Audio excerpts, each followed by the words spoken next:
And what time are the attendees being let in? I am going to let them in. Well, it's 5:58. I'm going to go ahead and let everybody in. All right. Okay, and then I should wait till 6 to start, or? I think, is Kathleen here? I don't know if she has a preference, but you can Start chit it. chat and welcome everybody in. All Start right, it. I'm going to press what? It'll take a minute or two for people to filter it anyway, so you can probably just wait until 6 o'clock to Okay, start. sounds good.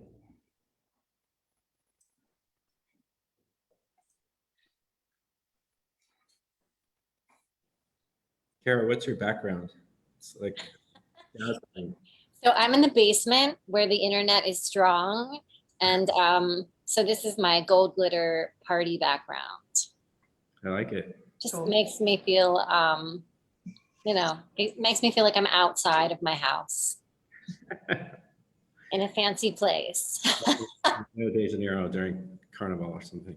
Yeah. Well, I was thinking about putting some sort of architectural thing in the background, but then it just got weird. So Abstract is good, I think. Yeah. my own version of the green screen. Mhm.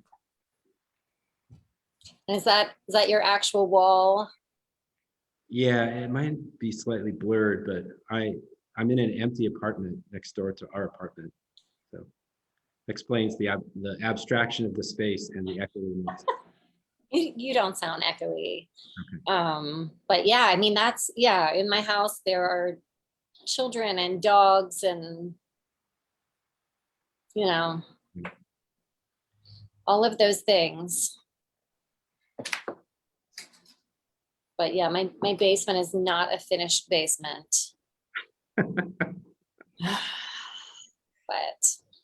Kelly, it looks like you're at school. I keep seeing cars going by behind you. Yeah, maybe I should close the blind, but oh well. I think it's 6 o'clock, so I think we're going to get started. I think attendees are still being let in. cool.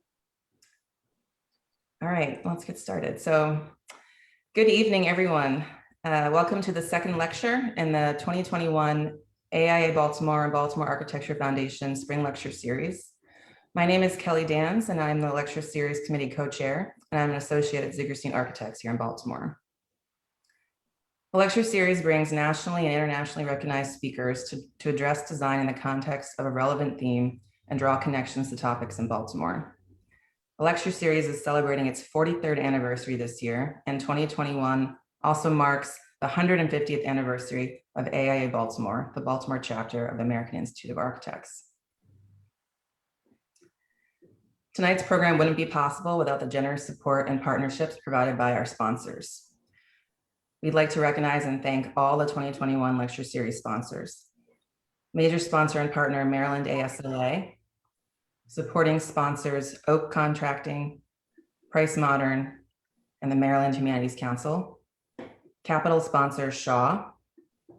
Corinthian sponsors, Murphy and Dittenhafer Architects. Ionic sponsors, Plano Cowden, Mohawk, Texture, MRI, and Suzanne Fraser, FAIA. Additionally, the series wouldn't be possible without the support of AIA Baltimore's annual sponsors. Thank you all. I'd also like to thank the lecture series committee for their hard work. Randy Sovich, co-chair, Eric Shore, Suzanne Fraser, and AIA Baltimore's Margaret Stella and Kathleen Lane. Without them, this lecture series wouldn't have happened. So the theme for this year's lecture series is manifestation. Architecture is a manifestation of culture. The series will explore how the built environment simultaneously reflects and influences culture in Baltimore and beyond. The lectures are focused around topics with specific local resonance in Baltimore, a city in which the arts and culture are key to community identity, history, and future vitality. Visiting and local speakers will examine and highlight the built environment and its relationship with culture as we reflect on how this has shaped design throughout AIA Baltimore's 150-year history. Tonight's lecture will address the intersection of art and architecture and the ways in which art, culture, and museums converge. We are excited to welcome and introduce tonight's speakers. Speaking first is Benjamin Gilmartin of Diller, Scofidio, and Renfro. And second, Kara Ober of Be More Art. Benjamin Gilmartin joined Diller, Scofidio, and Renfro in 2004 and became a partner in 2015. He led the redesign of Alice Tully Hall, multiple public spaces within the Lincoln Center campus, and the Berkeley Art Museum and Pacific Film Archive at UC Berkeley. Most recently, Ben completed the United States Olympic and Paralympic Museum in Colorado Springs, hailed as one of the most accessible museums in the country, and is leading the design of the adjoining Southwest Downtown Pedestrian Bridge, scheduled to open this summer. In addition to recently completing DSNR's first building in Australia at the University of Sydney, Ben is co-leading the design of a facility for MIT's School of Architecture and Planning in Cambridge, and a major tech headquarters in the Pacific Northwest. Kara Ober is an artist, arts writer, curator, and the founding editor and publisher at Be More Art, Baltimore's art and culture magazine. She writes regularly about artists, museum, and material culture with emphasis on context and subcontext in the art world. In addition to her regular writing and editing for Be More Art, she has published articles in Vulture, New York Magazine, Hyperallergic, Burn Away, Art Papers, Art News, and the Baltimore Sun. She has taught classes and lectured at MICA, Johns Hopkins, American University, UMBC, and Goucher College. She holds an MFA in painting from MICA and a degree in fine arts from American University. So welcome and thank you for being here. We're excited for your presentations. But before we get started, just a bit of housekeeping. There will be a form shared via link in the chat box for your ASLA and AIA credit. You must fill out that form in order to receive your credit. You were also emailed an evaluation form with the Zoom information. If you have not filled that out, please do at the end of the lecture. There will also be a link in the chat box for it. And there will be a Q&A discussion at the end of the lecture. Please use the QA box to submit questions. The chat box is for general dialogue, and we will not be reading any questions from the chat box. Okay, and now I'll hand it over to Ben to get started. Thank you. Thanks so much, Kelly and Baltimore AIA. Let me make sure I'm opening the right presentation here. Am I sharing? Great. Yes, you can see it. Great. So I'm Ben Gilmartin. I'm a partner of Diller, Scofidio, and Renfro in New York, as was said. There are my other partners together, Charles Renfro, Liz Diller, and Rick Scofidio.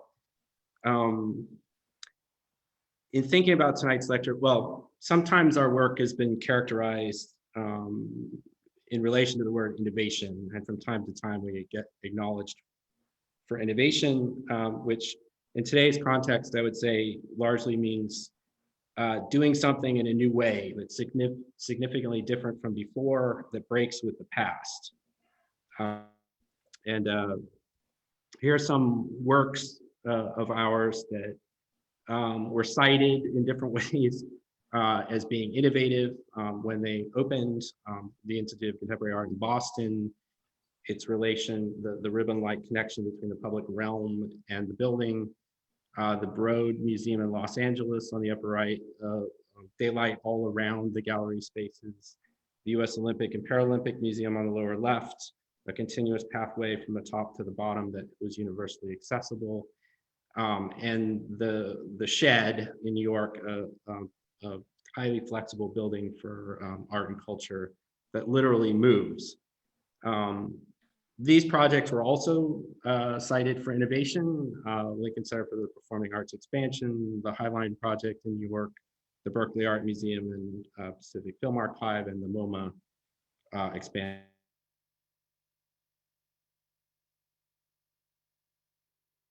Mark there is because in a way, these are projects that are highly surgical, working within an existing setting, not breaking from the past. And so that led me to reflect a little bit on the nature of our work. And coming out of conversations leading up to this lecture discussion, there seemed to be a way in which there was the arts scene or the arts culture and its relation to architecture in Baltimore perhaps has a lot of interest in the use of existing spaces and transformation of existing spaces for the purposes of making them spaces for the arts. So Lee Vinsel, a professor at Virginia Tech and one of the founders of what's called the maintainers movement, argues the most unappreciated and undervalued forms of technological labor are also the most ordinary. Those who repair and maintain technologies that already exist that were innovated long ago. So I'm interested in this idea of maintenance as a possible lens for thinking about our work that adapts, transforms, recycles, and radically repurposes and rethinks existing urban and cultural spaces. I am self-conscious enough that our work in these spaces is not simple, that it looks to exploit the full lifespan of structures and spaces, their potential to evolve and have multiple lives in terms of their use, performance, and cultural meaning. This probably can't just be called maintenance, and it's certainly not low maintenance in terms of its scope and aspiration. Perhaps for tonight, I would put on the table the idea that it could be called high maintenance.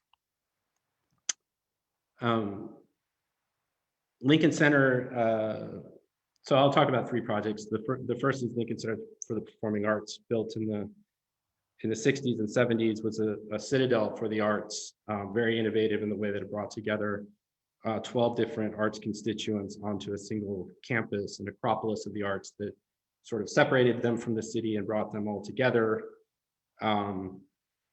Designed by all of these white male luminary modernist architects as a very innovative approach to creating a campus of culture. Had these sort of vibrant public spaces that were really the thing that was spectacular about them, the way that the different performance halls engaged the central plaza space. But 40 years on, had a lot of this kind of character as well, the kind of desolation of spaces, things in need of repair. And also the city had grown up around the campus, and the campus was elevated on a podium, very separate from the city around it. Stone was literally falling off the buildings. There were a whole variety of spaces that were either resistant to being penetrated by the public or in certain ways hostile to public life. And there really was a need to open up the campus, to democratize it, to bring it into the contemporary era, to make it much more inclusive. So here's a kind of aerial of the entirety of the campus that eventually our work would touch. There were 3 major project areas that we worked within: the primary campus entrance in Central Fountain Plaza, the North Plaza and 65th Street, and then the Juilliard building and Alice Tully Hall to the north. The main campus entrance and plaza space, called Josie Robertson Plaza, had this kind of almost neoclassical character to it, with all the halls opening onto the central space, which was a sort of postcard iconic space, luminous at night and really exciting when it was filled with people waiting to enter the halls and go to performances, and then spilling out at intermission and afterwards, a sort of real kind of public life that culture can engender in its own special way. When we arrived at the campus, these were the kind of spaces that we saw at the State Theater by Philip Johnson on the left, the perimeter completely closed to the street. Then Avery Fisher Hall on the right, also kind of threadbare looking and not super inviting. If you were coming to the campus across Columbus Avenue and Broadway, you'd cross 11 lanes of traffic, you'd rise up these small travertine steps, and then there would be 2 more lanes of traffic before you actually got onto the plaza. And at night, you were just as likely to almost get hit by a car before you got onto the campus. So we surgically extended the plaza out to the street. We added a layer of landscape, almost urban woodland, that's very thin, but creates a kind of inviting veil that frames the entrance and new ramps and canopies that enter into the plaza spaces to make it much more accessible for people of all abilities. Put the cars down below so that they don't cross the pedestrian way. And made a kind of new version of a marquee in the grand stairs, that these LED tickers that fade in and out softly, announcing all the different kinds of activities that are going on in the campus each day. The central fountain, we floated it and made a kind of luminous chandelier out of it at night. It's a place for everybody to gather, and it has some moments of surprise to it, particularly before performances, when it shoots a geyser of about 80 feet in the air. We recreated the infrastructure of the plaza so it could support outdoor events like Fashion Week and large galas and dining events, and tried to create spaces that had these really kind of beautiful and surreal moments where people were really attracted to come here of all ages and backgrounds, whether you have a ticket or not. So it was really about democratizing space. This is what the North Plaza looked like when we arrived there at Lincoln Center's Vivian Beaumont Theater. Again, a kind of windswept, desolate space that was very abstract. We removed this elevated bridge here that spanned across to the Juilliard building and introduced a new twisting surface called the Hypar, which connected to the public realm of the North Plaza and produced a new little piece of urban green on the roof of a destination restaurant below, and spaces for the Film Society, as well as a kind of active interface along 65th Street. And these surfaces were meant to be very comfortable and inviting, to kind of erase the sense of elitism and give you the feeling that you could kick off your shoes, that you could make out on the lawn, and you could be doing that in a very informal way above people who were engaging in formal dining. That these spaces would not just be sort of beautiful modernist public spaces, but they could also serve as outdoor event spaces in a new way, where performances could take place, for example, in the reflecting pool. That the plaza surfaces seamlessly moved into the new spaces that we created, and there was a high level of transparency between inside and outside. And finally, the Juilliard building in Alice Tully Hall, which was a kind of monastic building that's world-renowned for teaching in music, drama, and dance, but is a very hermetic and internalized building. And they needed to expand as well. We wanted to make the building much more open and public. So we did a kind of striptease where we removed away the podium of the building, stretched the plaza line of the elevated walkway to form an urban canopy, pulled the travertine mass of the building out, cut it along the Broadway line, and created a very open and transparent lobby below that revealed Alice Tully Hall as an invitation to come into the building for the first time since it was built. In the Juilliard spaces above, a variety of new dance, performance, jazz, and other rehearsal spaces. Down below, a brand new public space and soaring lobby that's intended to be very public and open to the energy of the street. A full transformation of Alice Tully Hall, and the Juilliard building is open to Broadway in a new way. So that was a version of high maintenance, I would say. The second project that I want to talk about is the Moma Project. Again, was a building that was working within an urban campus. They had considered to relocate to Queens or elsewhere to build a whole new built-to-suit building, and decided that their identity was based on being on 53rd Street. It was a building that had grown through 5 successive generational expansions, and was going to go into a 6th one when we were invited to join the effort. This is an early representation of our design, basically the entrance to the Taniguchi building and the westward expansion, which included going into spaces that were produced within a Jean Nouvel tower structure, as well as a new expansion structure that we added. So the project encompassed a significant expansion and renovation.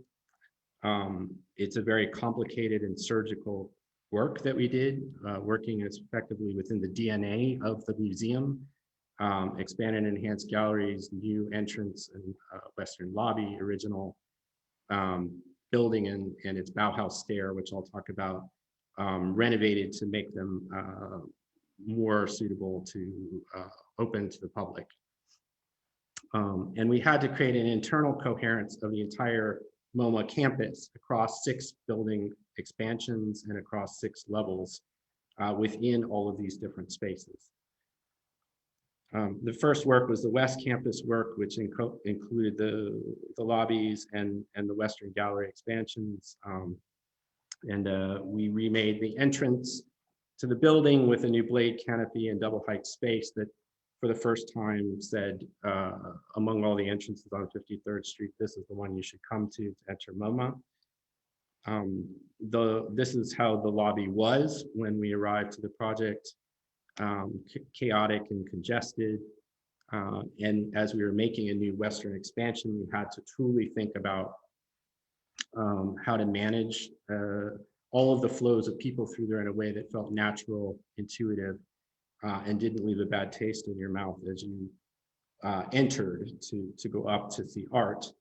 And we put all of the functions at the periphery and opened up all of the spaces of the lobby to make clear and visual connections to the west and to the east, the garden, so that your choices were clear and you could breathe and get oriented as you entered the building. So this shows the new lobby ticketing area and the way west, the extension of the lobby to the west wing, which included lounge areas that didn't exist before, art on the walls that were visible from the street. We took the gift shop, which was one of the most prominent features of the original lobby, and put it down below so that it was visible from the museum lobby and visible from the street. But it also allowed a free and clear view from the street all the way across through the lobbies to the gardens on the north. So you had a full sense of transparency through the public spaces of the lobbies. At the hinge between our expansion and the existing building, we introduced this blade stair, which is a moment of total transparency that is a reveal into the heart of the building. And from within the building offers a strong sense of connection that didn't exist very well before, out to the city to reconnect with New York outside. Our expansion to the galleries disrupted the white box cycle of galleries that had been the paradigm of MoMA, with a moment of a stack of galleries that were a street gallery, project room, performance studio, and a cafe and lounge space at the top with an overlook onto 53rd Street. So this is an example of looking from the Daylight Gallery down into the project room. Black portals, very minimalist in the MoMA language, or our interpretation of it, showing the way between one building addition and the next. Contemporary galleries that were very clean and functional, but had very new capacities to support super heavy loads, such as Sarah's piece, People. And here's a shot of the performance gallery with a time-based sound installation piece. The cafe and lounge on the top with its overlook terrace on the 53rd Street. And then the Eastern Campus renovation work, which again was highly surgical work in the Edward Durrell Stone building and the Philip Johnson building, partly Caesar Pelli's expansion, reimagined and reintroduced the Bauhaus stair. You can see the historic stair above, and ours is a super thin version of that that pushes the minimalism and modernism to an extreme limit, while still working within the language or the DNA of that. New spaces above, blowing out all that was there to create lounge and espresso bars, retail space, and cafe areas, as well as galleries that extended fully from the north to the south for the first time. Smaller, more intimate spaces overlooking the gardens, and spaces carved out at the base of the ground floor within the existing building out of mechanical rooms to create true lounge space and hangout areas that encourage people to just dwell and socialize with views onto the garden that were closed before opened up, to create a kind of palate cleansing experience, or a refresher. So those two projects, I would say, by their surgical nature, by working in the DNA of the existing buildings, are a form of an elevated form of maintaining the existing and expanding or extending it to its contemporary needs. This project, which I put in the innovation category in my first quad slide, is the U.S. Olympic and Paralympic Museum. I guess because I wanted to include this project, even though it's a new out of the ground built to suit building, I think if we expand the framework of maintenance or high maintenance to talk about cities and not just buildings, this can be a story about preserving the urban core of Colorado Springs, and densifying it rather than encouraging the sprawl that's naturally happening there. This is a catalyst for rethinking the central Colorado Springs. So Colorado Springs, south of Denver, has these beautiful mountains, including Pikes Peak. It's the home of the U.S. Olympic Training Center and Olympic Committee offices. And coming to this project, we're of course completely thrilled by the stories of Olympic and Paralympic athletes who managed to shake the bonds of gravity and take flight in ways that we find incredibly inspiring. But also their life stories are full of struggle and sacrifice. And we wanted to create an institution that could tell the whole story. And that was the mission of the clients when we were selected. Here's the site on the edge, western edge of Colorado Springs, which was an industrial edge of the city, largely defunct, adjacent to a whole bunch of rail yards and in fact a coal-fired electrical power plant, but with a beautiful park across the rail yards and a lot of residential area. So the site was a brownfield site. When we arrived, it had this shed structure on it, which I think was used for a paintball, and a lot of soil that was contaminated. And then this is the approach on Bermejo Road to that site. But beyond it is Pikes Peak, which is really an Olympic setting.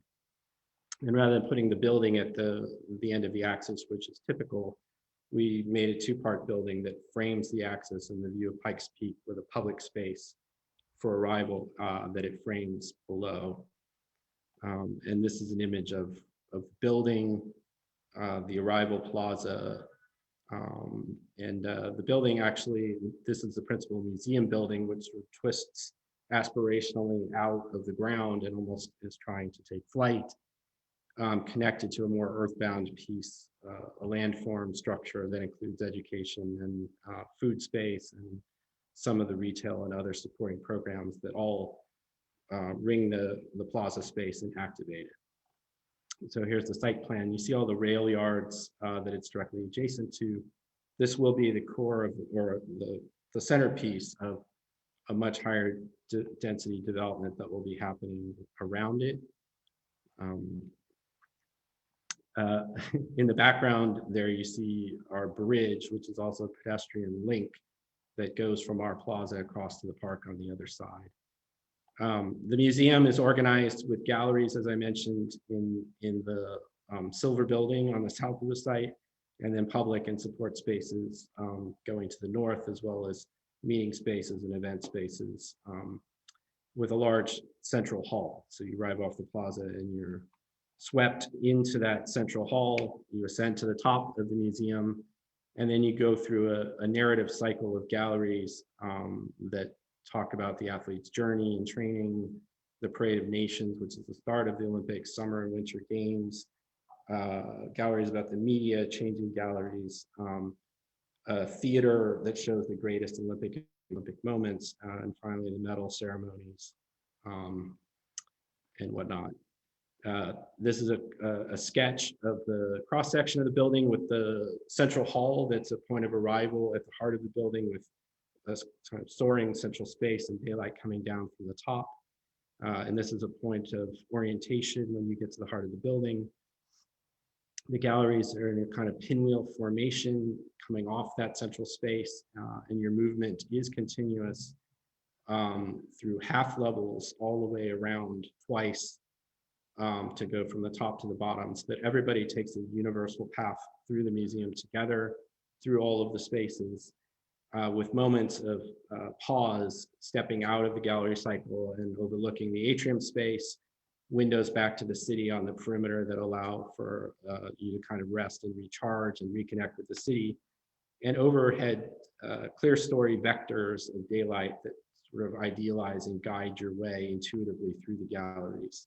And this is just showing one of the upper level gallery plans with the content, which was developed by Gallagher Associates, who are exhibitions designers that we collaborated with through the project. The ramps that show the level transitions as you go around from gallery to gallery, and these small balconies that allow a moment of stepping out of the black box gallery space into the central atrium space. And this is just what the Journey to Excellence, the introductory galleries, training, which is an interactive with a lot of ability to engage physically in activities, Winter Games, the medal gallery as examples, and a moment of stepping out onto that those balcony overlooks in the central hall space. And finally, I don't have a great photograph, but this is the theater space at the end of the cycle that shows the greatest Olympic and Paralympic moments. Architecturally, the envelope is made like a series of almost like a ravioli folding over on itself, with these seams of daylight that go from the atrium out to the perimeter. And we imagine that its skin, which is created with these diamond aluminum panels, is almost inspired by these kind of technologies of the shark skin bathing suits and things like that, where the diamonds actually allow the panels to map onto the curvature of the surface, but there's a kind of movement and dynamism in the light and shadow that they produce as well, that for a building that's largely media based on the inside offers a lot of dynamism and movement on the exterior that's meant to feel like the building is always in motion as you move around it. The amphitheater steps of the cafe and restaurant, and the education spaces that surround the central plaza as you arrive. The building's twisting dynamic form, again, meant to sort of embody the struggle of performance of an athlete, and the gradients of light and shadow across the surface are always changing in reaction to the color of the daylight and the sky, so that the building feels like it's in movement. And then, as I mentioned, being completed now is a pedestrian bridge that will link the project across the rail yards to the rest of the city on the other side, the America the Beautiful Park, and a series of trails, as well as a lot of residential areas. And this was an early representation of how the bridge ties into the design, so that it truly is an urban project that's meant to revitalize this part of the city and reconnect the city to itself. Bridge is, we called it a rip curl, but it's essentially a stretched portal from one side to the other. That one direction frames a view of the park and the other of the museum. And there's a photograph of the bridge still under construction, but set into its position on the museum site. So that's what I had to talk about today. I think that the idea of high maintenance is largely looking at adaptation, repurposing, and radically rethinking as a mode of conserving our cultural assets and looking for the true values and potential that they bring or meaning to our present experience. This project, in a way, is looking at the city through that lens, how to reclaim and repurpose the city and give it a future as a form of maintenance or high maintenance. And just as a send off, we have a whole cycle of new projects all over the place that we're doing that are looking at this idea of radical transformation of historic structures, including Cambridge project in Milan, something at Montparnasse in Paris, and a transport museum in Budapest, all working within these really interesting, strange historic building structures. So I'll leave it at that and hand over to Kara.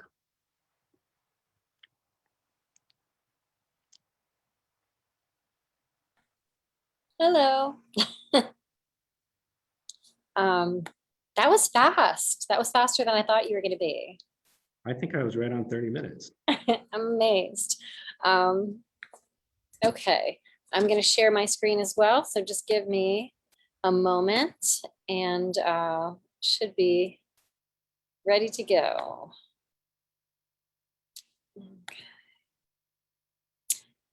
Okay. So my name is Kara Ober, and I'm an artist, I'm a writer, and I'm the founding editor at Be More Art, which is Baltimore's art and culture magazine. And I'm really excited to be speaking in front of this group tonight, in part because I have so much admiration for the work that you do as a city dweller and a regular visitor to museums and cultural sites and someone who writes about these things, but also because, at least in Baltimore, it seems that the architecture community and the art community are largely separate, and they don't always come together. And I think that this would be great if it changed, and I think it would be to the betterment of both communities.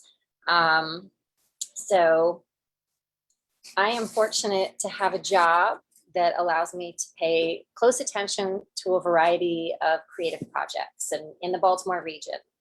And this means I spend my time speaking in depth with artists and sometimes with some of my favorite architects as well.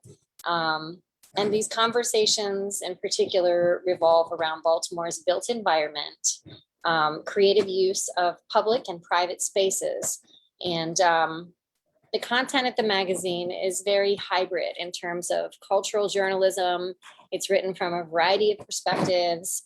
We tend to use accessible language rather than academic or art speak. And our goal is really to include as many people as possible in terms of engagement with the art. So I feel like that is something that the structure of a publication perhaps shares with an architect designing a space.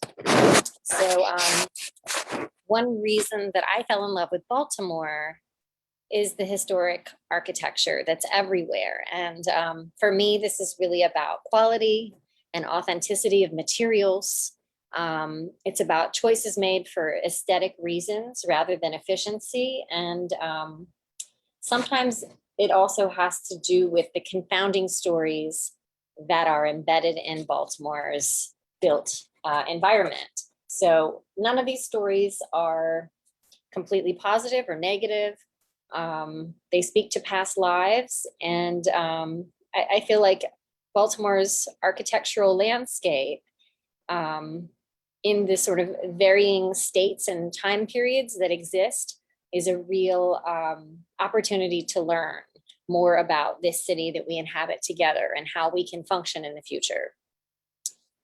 So I'm not sure how familiar you are with Be More Art as a publication. Perhaps some of you are readers and subscribers to our print journals.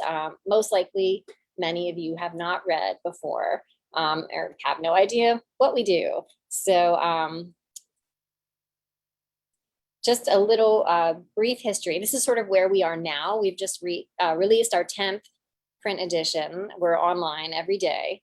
But as the founding person who created this thing, I started it as an artist. I have an MFA in painting from MICA that I finished in 2005. And as an artist, I always took images from popular culture, combined them with layers of text to create poetic visual narratives.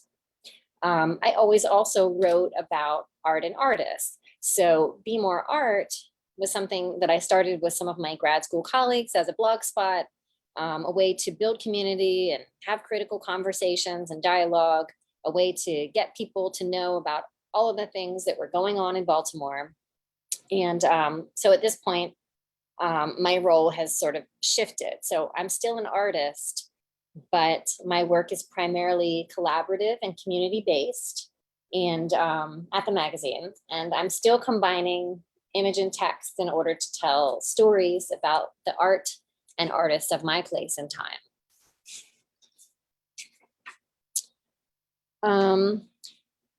So just so like a little background on Be More Art's website, some of the functionality, the subject matter, the calendar, and before I made Be More Art into a full-time project, I worked at a number of different publications, and many of them were wonderful and much loved in the community. One in particular was the Urbanite magazine in Baltimore, and it is now closed. A lot of these publications no longer exist. And it's not really an accident. It's something that is really unfortunate though. So I became determined to build Be More Art as a blog spot into something much more professional and robust and multifaceted, in part because of my role at this other magazine. And I could see, the readership, I could see the need both on the side of the artists and the side of those who were, the audience for the arts, the culturally curious, which, to be honest, is really a pretty good descriptor for the people who choose to live and work in Baltimore, whether they are artists or not. So if you're not an artist, how do you find out about what's going on?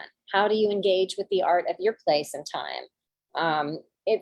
It's sort of a full-time job keeping track of all the activity that's going on in Baltimore. I can't say that we can comprehensively do this, but we have a person who spends her days populating our events and calendars, and we really consider that just as important in terms of its accessibility and inclusivity as we do the content that we write for online publication and print. So my goal is really to build Be More Art into a sustainable and community accountable publication, and to build audience engagement and create opportunities for artists and those who want to know them, to collaborate them and support them to get together. So, oh wait, I'll go back. So for this reason, we publish a curated list of events. Our calendar is free to anyone who wants to let us know about their event. And AIA, we love your gallery, and that's certainly a place that I've visited in person before COVID-19 anyway. We have a resource guide. It includes everything from museums to galleries to artist residency spaces in Baltimore, applications for funding. And all of our content is created by people who live and work in Baltimore. So the writers, the artists, the photographers, and they reflect the diversity of Baltimore as well. So in 2015, I was the only employee of Be More Art, and I worked with a team of part-time and freelance artists to move the publication from online into print. So what you're looking at is our first print issue, and with very recognizable architecture from the Peabody. And I just thought, after talking to Ben and preparing for this talk, thinking about creative reuse of spaces, I don't think anyone does this better than artists. So Lu Zhang is an artist who created her own residency within the Peabody and created a series of books about the experience that are now part of the collection at the Peabody. So you can go there and request, to visit her books and spend time with them. So going into print was not a business strategy. It was an artist's decision. It was about wanting a physical object of a certain quality to exist in the world. And it's been a learning experience, and it's been pretty fascinating to see the way that our print journals have changed the purpose and the reach of what this publication does. So even before I knew what a shelter magazine was, I knew that I wanted our publication to feature Baltimore architecture in a variety of ways. So one of my goals for print was to create images of Baltimore spaces, both for cultural production and consumption, as well as private homes of creative people and art collectors. And part of this was just because I wanted to show off how decadent and vast the spaces are. The amount of space that artists are able to claim here to do their work. So every issue features a portrait series of artists and studio spaces all across the city. And the other thing, oh, here's more. I mean, it's fascinating, the variety and the usage and the way these buildings change. So at this point, we are going on our 11th issue for spring. And then the other series that we've kept up with is Living with Art. So collectors are not necessarily who you think they are. So this particular story is Jackie Copeland, who has been a museum director and professional. But sometimes it's artists. Sometimes the Living with Art situations get kind of wild. And much like Baltimore's architectural structures, this publication has really transformed and reinvented itself. And we've had to, in response to the needs and challenges of a creative city as it changes in real time. So this is Area 405, which was featured in our very first issue. And I have to say, it was really fun for me to dig through 10 years of photo archives of art making and consumption in Baltimore.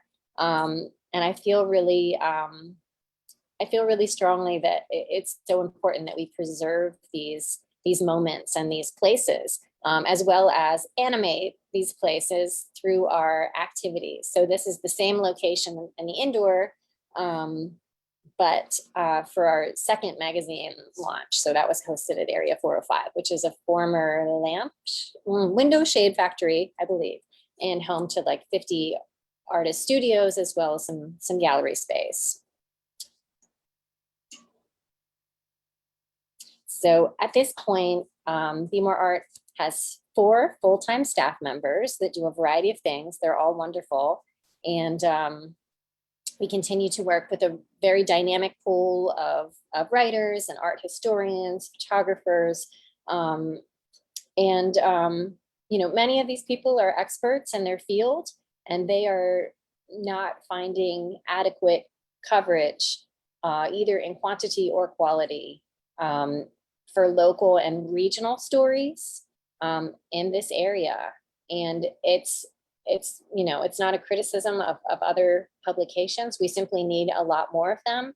And quality journalism is incredibly expensive to produce.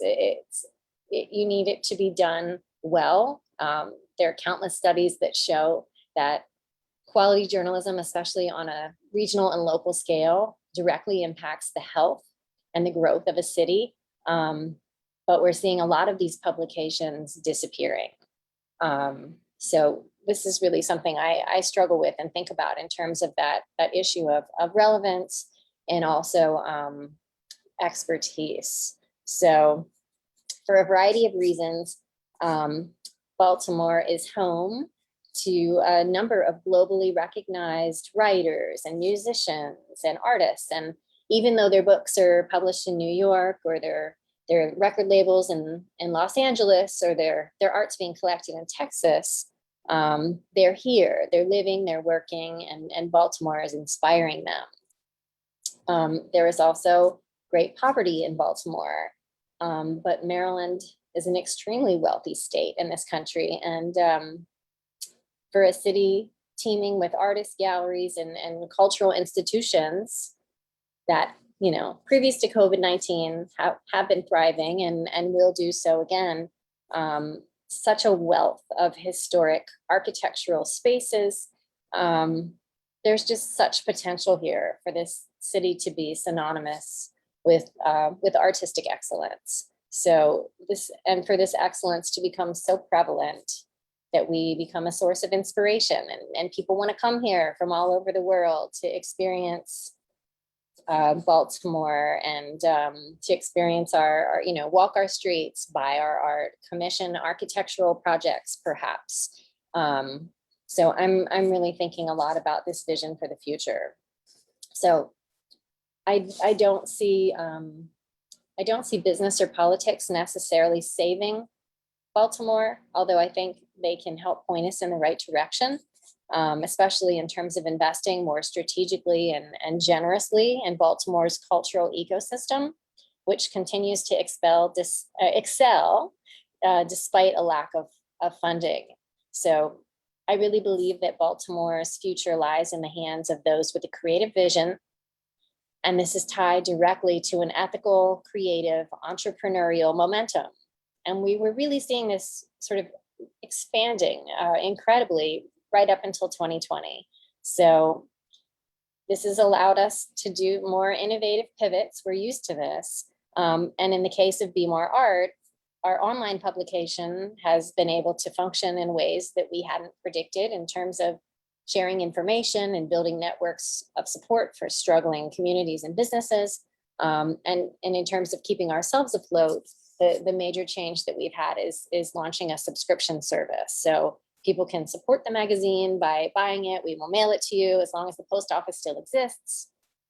And it's really important for artists to have a publication, to have a record of their activities, because I mean, it's ephemeral. Unlike architecture, with art, if you didn't attend the exhibition, or you didn't take a photo, or someone on my staff didn't write about it, or some other publication, it's almost like it never happened. And it's almost like this erasure of memory and the past. So for a city like Baltimore, or really any city, to make good decisions about the future, we have to know our history. And if we don't have this archive of exhibitions and events and galleries and artists, our history is really a blank slate. And we're sort of doomed to repeat the mistakes of the past. So in terms of looking at these gorgeous architectural spaces, who are they for?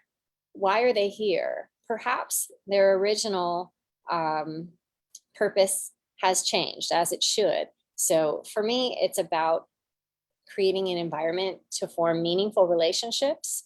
It could be relationships between human beings. It might be between yourself and the objects and the history of those objects and that material culture of this place. But I really think that the arts are such an incredible and also accessible, welcoming way to activate our public spaces. So in preparing for this talk, I did have a lot of fun digging through Be More Art's archives.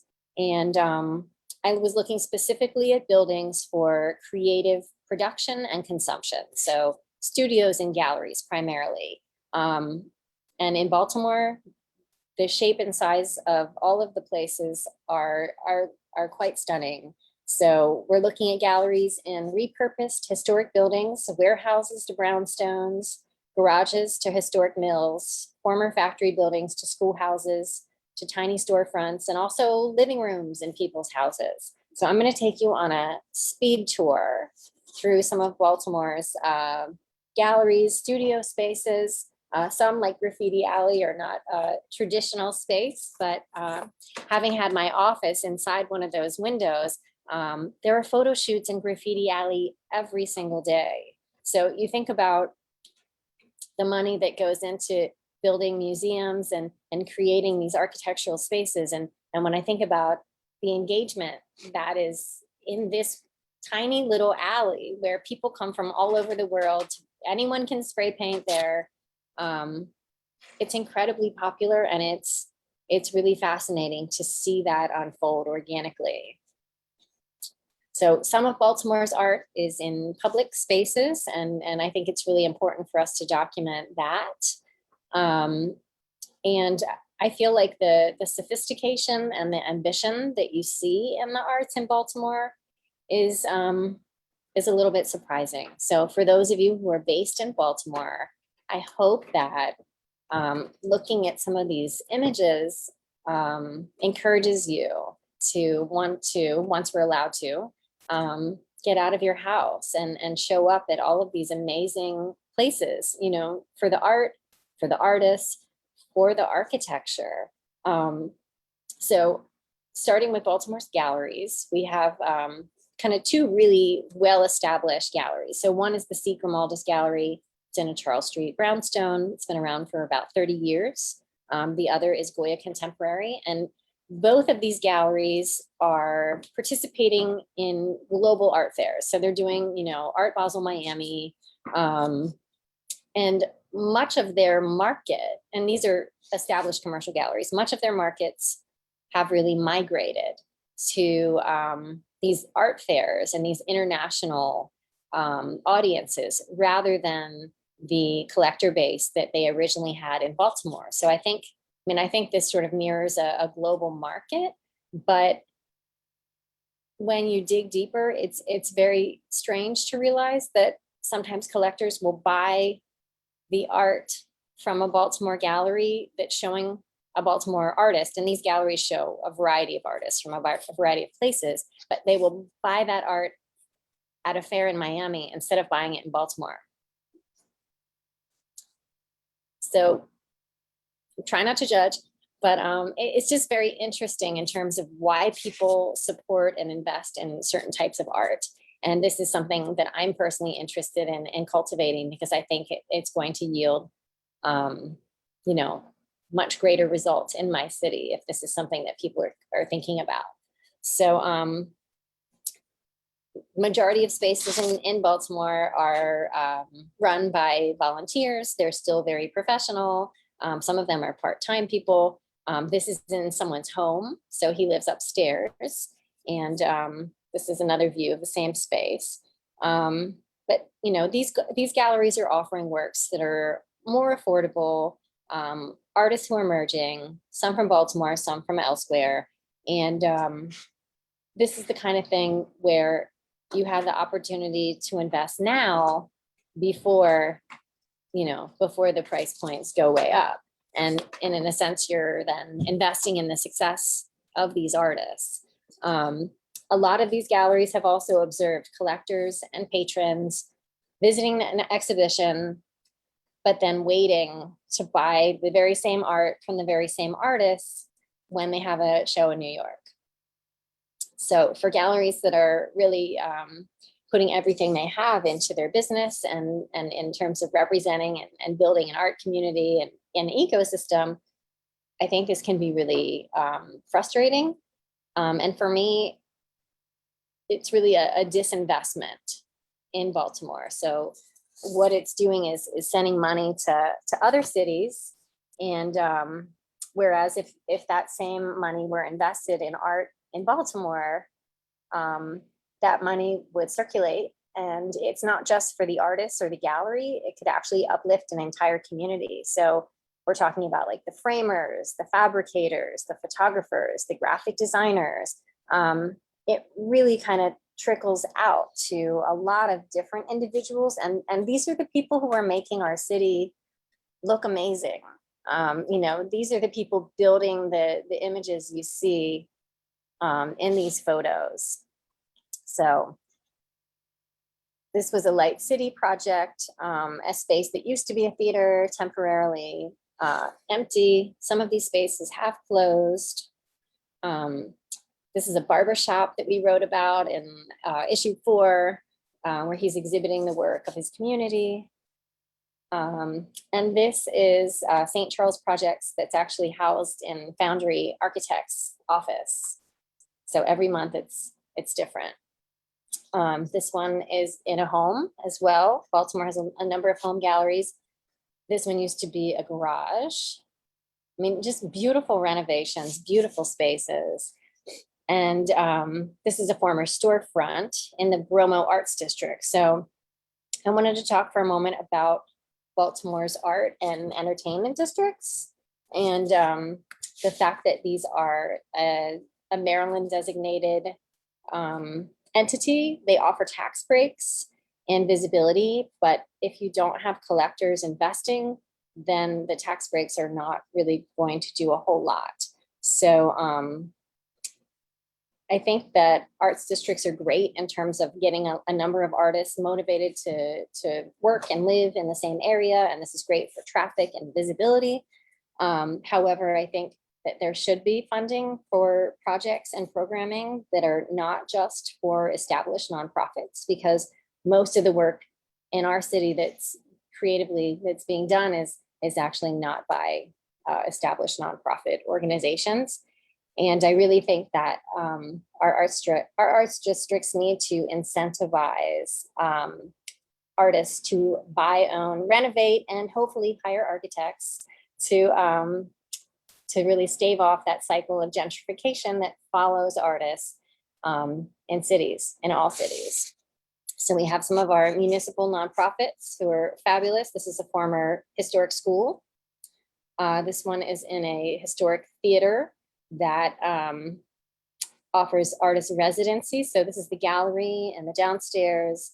We have the Creative Alliance, so the residency, the live workspaces in the upstairs, and a few other spaces in the Bromo district, where Maryland Art Place owns its own building. Current is also a success story where artists came together and were able to purchase a building. So I want to talk to you a little bit about one thing that I thought was a very successful use of an arts district, and then I'll sort of wrap it up. So I wanted to give you guys some images from All Over Street, which was a collaboration between Station North, so that's our first arts district, an artist named Kimmy Hanauer who worked for Station North, Stuart Watson, who is the owner of Area 405, which is this sprawling former factory space that's been renovated. And Station North provided some support. This was a monthly art crawl. So there's Stuart, that's their bar. And so Oliver Street is a street in this arts district. It's in a neighborhood called Greenmount West. And they would have these events once a month, and galleries were in the Copycat, they were in 405, they were in City Arts, and you would just wander from space to space. All of these galleries would be open, they would all be showing art, tons of people, ambitious projects. And so some of the galleries that we have in the Copycat, we have names like Ballroom, Penthouse, The Edge, La Bodega, Light Hole, also at City Arts, which is a mixed-use artist residence building in the city. And in these art crawls also occasionally included art exhibits and trucks. This one was called Tasty Cake. So they would print literature and maps, people would wander around, and it was just a fantastic energy and grouping of people. It lasted for about a year. So if you want to crawl through Be More Arts archives, you can find some more images. The Station North Tool Library was a host. They did artist talks, sometimes outdoor festivals. And some of these buildings were up to code and some were not. So when the ghost ship tragedy happened, this was ended. I think it was put temporarily on hold, but it's never been picked back up. And a lot of the people who organized it no longer are here. In the case of Area 405, which was the primary host, the Central Baltimore Partnership worked with the state of Maryland to get them funding, to get that building up to code. So that has been a real success story. So we're still sort of waiting on COVID to lift to see what happens. But I feel like in terms of artist engagement with space, creative reuse, even in a situation where buildings may not be as ideal as they should be, it's really a treasure to sort of have this freedom and have this space. So I think we're at, a decent stopping point. So I'm gonna unshare my screen, and then I think we're doing a Q&A. Yes? Yes. So thank you, Ben and Kara, for your presentations and sharing your impressive work. It's really great. I have a question to kick us off. Actually, it's for Kara. So you said you advocated for architecture and artists to collaborate more or interact more. And how would you suggest that we do that? Well, I think one thing, I mean, I don't have the answer. I think there's a number of answers. I think there are an infinite number of answers, but I think being in a room together, sharing space together, hosting events together, I think that's the first step. So I love that AIA, hosts a gallery and then a number of artists show there.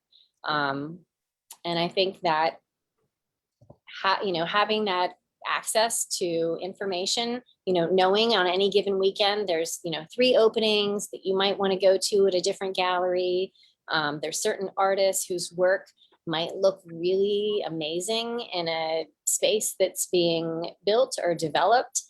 Just kind of thinking about how can I help and how can they help, how can we help each other, I think. But I think the first step is being together and making that effort. Yeah, great. Okay, so there's a few questions in the Q&A box for Ben. So Moma was partially open during the extension and renovation works, or was the Moma partially open during the extension and renovation works? Could you explain more about this aspect and go deeper in explanation? Peter, it's asked by Peter. Sounds like an exam question or something. I appreciate, yeah. Both Lincoln Center and the Moma were open essentially throughout their entire phase expansion work of the projects. And just as a preliminary comment, it is a little like doing major surgery on a patient while they're still awake, maybe locally anesthetized, but they're still,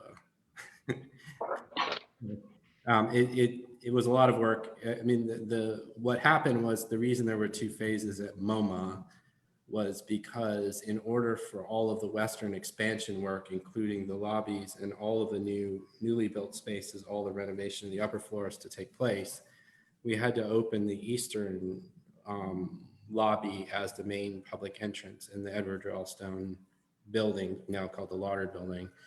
And so a lot of the work that we did there in renovating the galleries and making a temporary gift shop and expanding the cafes and lounge areas was to enable the whole Western portion of the museum to close while there was still a substantial part of the building that was maintained in operation.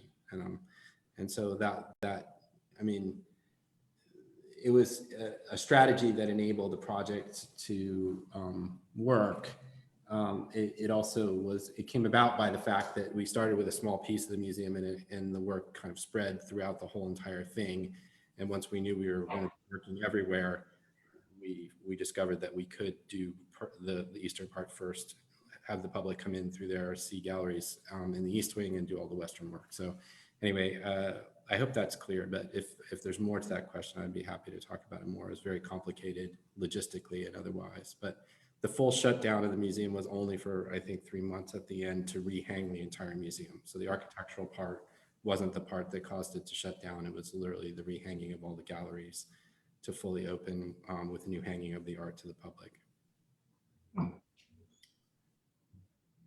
Thanks. Next question is for Kara. What was the first date or the date of first print edition for Be More Art? Yeah, so that was November 2015. And the theme of the first issue is place. And it's just really interesting to look back and see, you know, of the artists and the stories. There actually were a few. There was one about a group called Build that actually tears down the people who are tearing down buildings in Baltimore, who they recycle every single part and reuse every part. This was a group that hires like previously incarcerated people to work for them as well. So that story was fantastic. And it's just really interesting to see, like, of the artists that we featured in that issue, several of them have been, you know, well, Amy Sherrill is super, super famous now, of course, but a lot of them have been, you know, collected by museums, collected by our local museums. And it's really great to see the success that sort of, it's not because of that, but I think it's all related. I think we're all part of this community. Great. Okay, so someone is asking for Ben to answer the same question I asked Kara. So maybe Ben can speak about artists and architects as well and how they can collaborate as presented projects or about that as well. I think it's an interesting question for our practice, which was founded by Liz Diller and Rick Scofidio back in around 1980. And they started with an architect's education, but with a kind of nausea about the state of the profession at the time. And they chose to do a practice that was outside of the conventions of architectural practice, working in the space of art with installation work, performance work, and pieces in the public realm, ultimately some exhibition work. And so the first architectural projects were really, you know, on the order of 15 to 20 years later. There were some speculative projects, but really architectural work didn't start till almost 2000 in serious practice. And so I think that there's always been at least a sensibility that's skeptical of simple architectural or traditional architectural practice, a desire for interdisciplinary collaboration, a belief that the artist's perspective offers something that can expand the territory of our practice as architects. And there's an ongoing part of our work, which is collaborating with artists.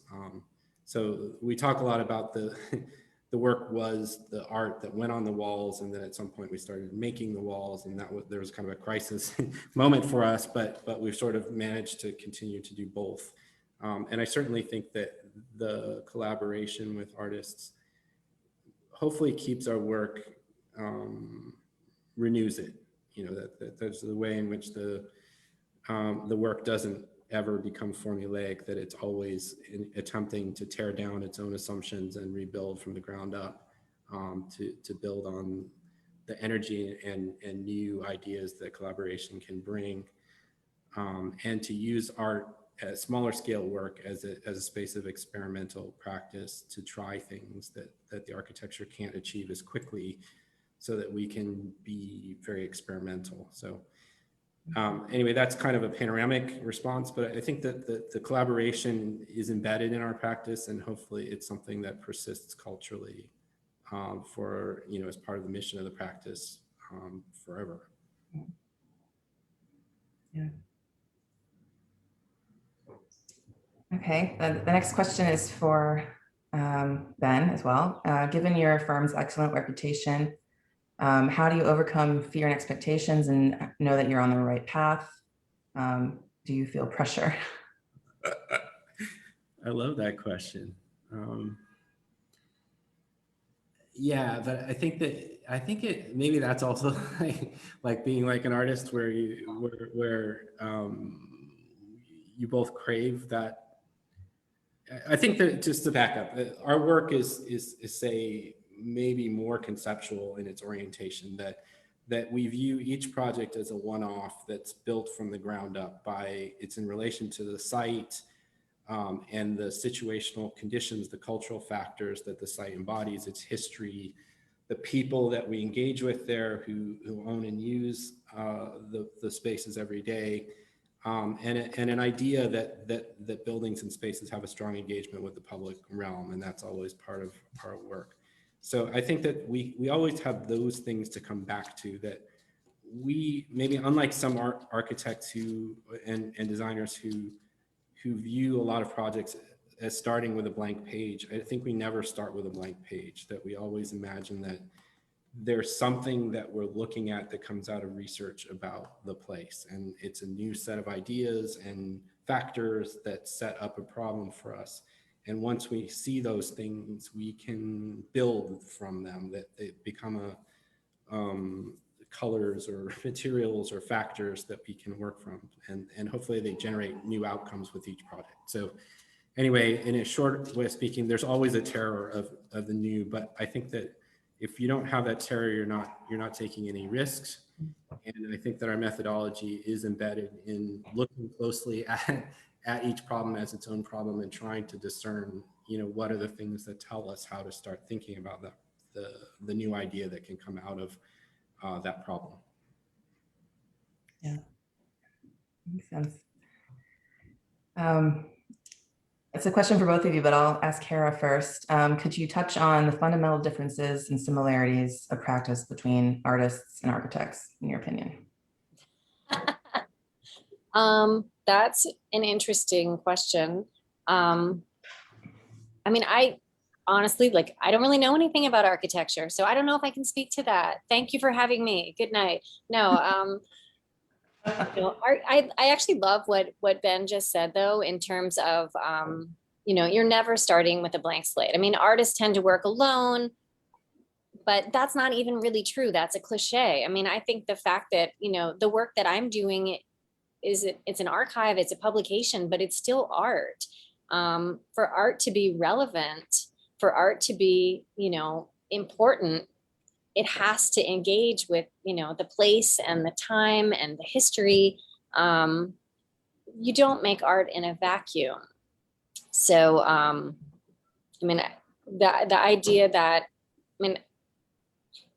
I think in Baltimore, we've been very lucky, in part because huge money has not come in and just bulldozed everything and put up new things just to make it new. There are some situations where that has happened, and I think those are still just like empty holes in the ground, and it actually makes me really sad. Not to say that every piece of architecture that was ever made is great, but I think we're actually very lucky. And even when I was focused on mostly making visual art, paintings, drawings, I always liked the workaround. So I like starting with something. I like something that has a history. I like reacting to that thing and perhaps, adjusting it, improving it, tearing it apart. But as opposed to just sort of uniformly going into a place and sort of bulldozing it and putting up, my vision, my thing, my building with my name. It looks the same everywhere else. I mean, I think what people are really looking for is the unique regionality of a place. I think this is something that clearly it's something I'm paying attention to, because my publication is regional, and that was a very deliberate decision and not necessarily a popular one. But I feel like in terms of architecture as well, I'm seeing more of that. I'm certainly seeing it in the work that I've researched that Ben has done. But the idea that you're respecting, the history and the culture of a place in whatever it is you're creating. I mean, if you want people to care about it and you want it to be good, and I think that's really, really the challenge and the fun. Yeah. I like that you said artists don't work in a vacuum, because I feel like that's, you know, as an architect, I'd say the same thing. We don't work in a vacuum. You're very collaborative. I mean, and you have all these people to bounce ideas off of, and I think it's very healthy. Yeah. Ben, did you want to answer the same question? When you're again, what do you think the fundamental differences, similarities of practice between artists and architects are, in your opinion? Well, I mean, I think I sort of answered it partly before. It is the case that ultimately artists can make things with their own hands, and that's a something that architects envy constantly, and often will make things with our own hands just to get the relief of doing so. Architecture is a we make drawings, and then other people make buildings and spaces from our drawings, or that would be a traditional way of describing what we do. And so there's a whole army of people that we have to build consensus with and work through persuasion to bring them along around an idea. And so I think that there's a difference there in the scale of the enterprise and the tools that you use, in that regard, that the immediacy of being an artist is, even if you're collaborating with others, is there's a more direct involvement in the making, whereas the architects have to work with a whole, say 90% of our work is probably persuading people to understand what the idea, what the intent is, and to try and bring them along with the vision, so that the outcome, the physical manifestation of the drawings is what was intended. But creatively, I think that there's a lot of overlap, and I think that we look to work on a body of ideas, but also to constantly destabilize our assumptions and to explode them from time to time, and to try and be on a search for something new that comes out of research and comes out of the work, and even the way that we draw and make things ourselves as maquettes and stuff like that. So that there is a very artistic part of the architectural practice. And I think the creative part is, there's a lot of overlap there that translates between both spaces fairly easily. So. Yeah. Okay, a question for Kara. Have Baltimore art museums suffered during the pandemic? How can they be revived? What are your thoughts?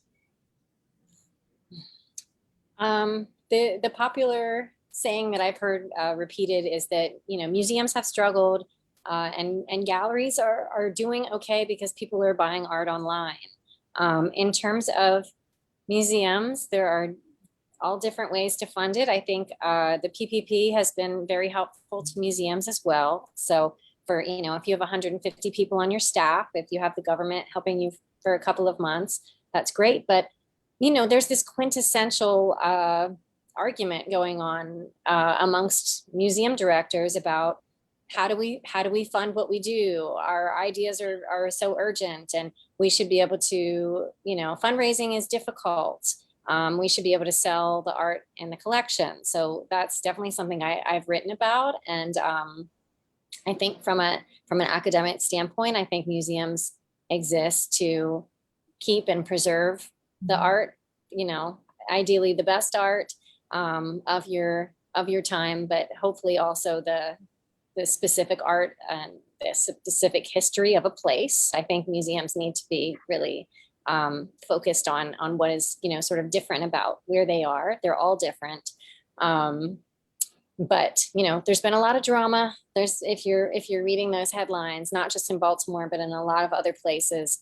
And, but what we know about the economy is that the wealthiest people have done really well and have made, you know, $1 skrillion in the past year. So if those are the people sitting on your boards, and those are the people who are funding your expansions, the projects that Benjamin is then going to build, I think it's really important for those super wealthy trustees to step up and take good care of our cultural institutions. I think that's what needs to happen, you know, rather than selling off our pieces of culture and history and having them go into a vault somewhere where we're never going to see them again. Yeah. Okay, there's just a few more questions and we have a few more minutes. I'm going to skip down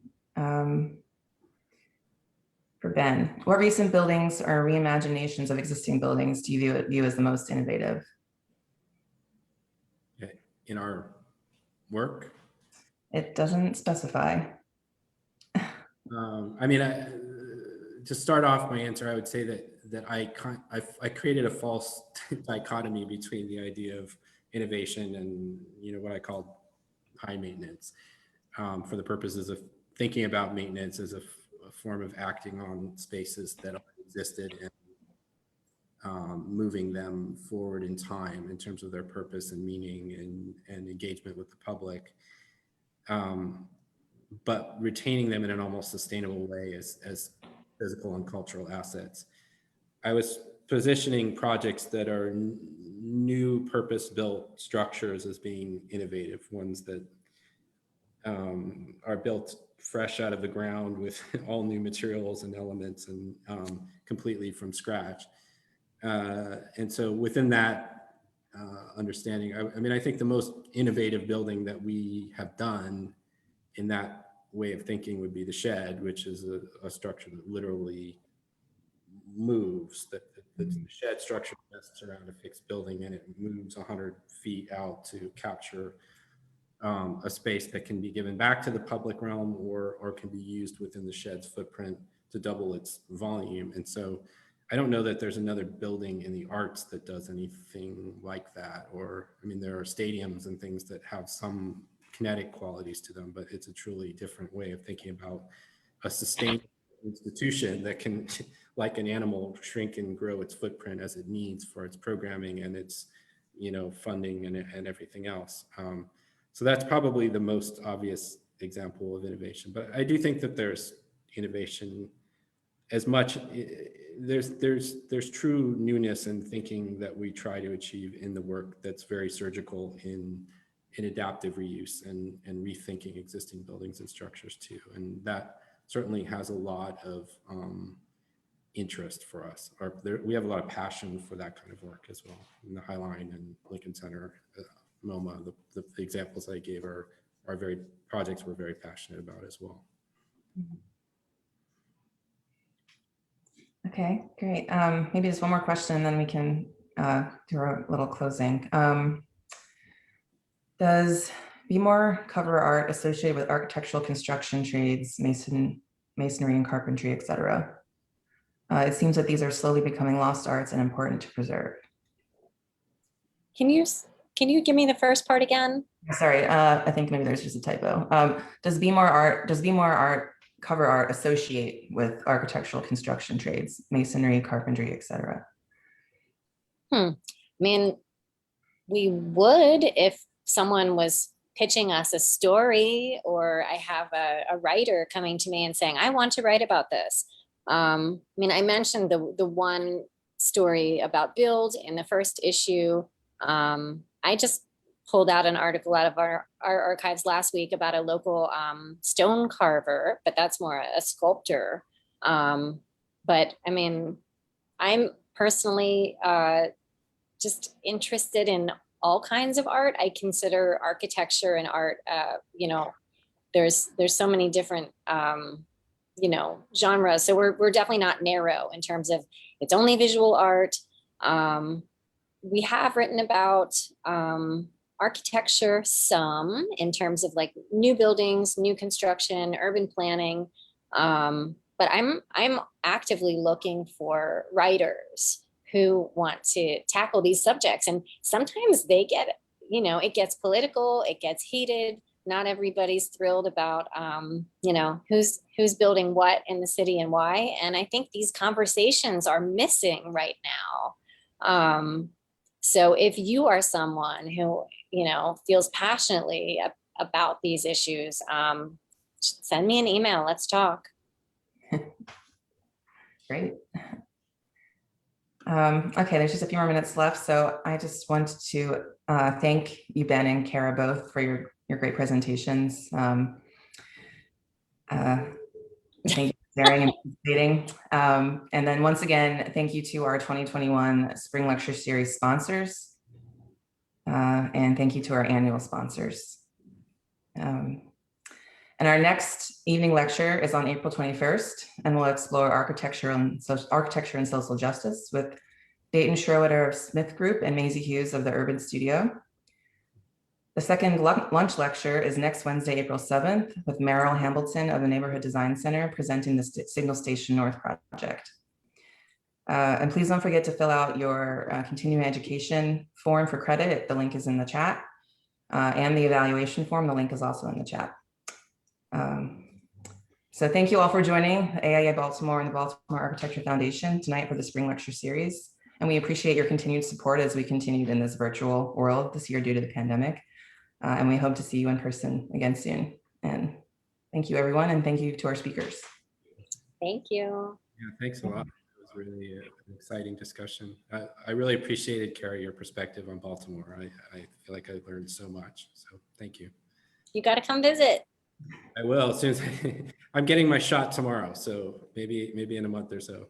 Let me know. Okay.